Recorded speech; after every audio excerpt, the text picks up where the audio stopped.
let's conclude with a last question on the dream subject. So tell me, what is your dream vision for the haptic tech? Well, I don't think it's a dream. I think it will become reality eventually. Okay, then big wish. And that is, we will be moving from a 2D computing environment to a 3D computing environment. So this Zoom call that will be, I think maybe in 5 years' time, we'll have it in some metaverse environment or some augmented reality environment. And then we don't want to have those like 2D and interactions where you push on a joystick or when you're like in front of your cell phone. You really want to just be there and have a interaction like you were used to having in real life. And that is where haptics comes in play, because it doesn't make sense. Well, maybe like some interactions will be gesture based, but as soon whether is a social interaction, as soon whether there's an interaction with actual objects or digital objects around you, you want to feel something. And that is where we as an industry need to go to and really make that as user friendly as possible, so that we're creating the mouse and keyboard of the future wave computing. And that is what we need to kind of realize, that the interaction device of the future will have haptics in there and should be at everyone's home, and should be like as implemented in the digital environment as we now have a mouse and keyboard. I see. So the Ready Player One is gonna happen in 5 years. Wow. It is quite inevitable, right? Because but 5 years sounds pretty fast.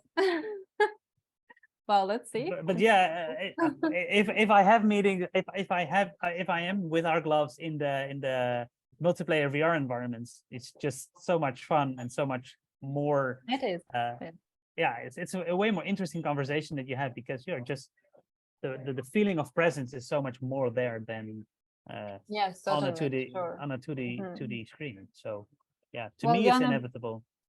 Well, you are in a very on a very, I would say, exciting path, and lots of new things. And how to say, I wish you good luck, because it's a very how to say, rewarding and path. And I really, really wish you good luck, and I'm sure things gonna be great. Thanks. And it's obviously also really challenging, because the state of haptic technology is not even where like a black and white screen was in the early 30s from the last century. So there's so much more that can happen with this technology, and we're really at like the very prior stage of it. And you're forefront of this. So and that's sometimes also really challenging, because a lot of people also and especially the general public that isn't really into that doesn't know anything about haptics, they say, okay, I can feel in a virtual environment.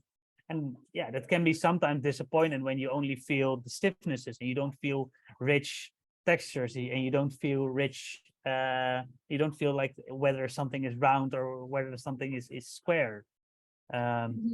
So that sometimes it also disappoints people, but I think that's also a bit of education of the industry to say, okay, we're just not there yet. This is what you can expect now, and we're willing to improve a lot, but don't expect miracles tomorrow. Right. Well, it's great that you have very realistic also view on that. This is very amazing. Really appreciate this conversation. Thank you so much. Likewise.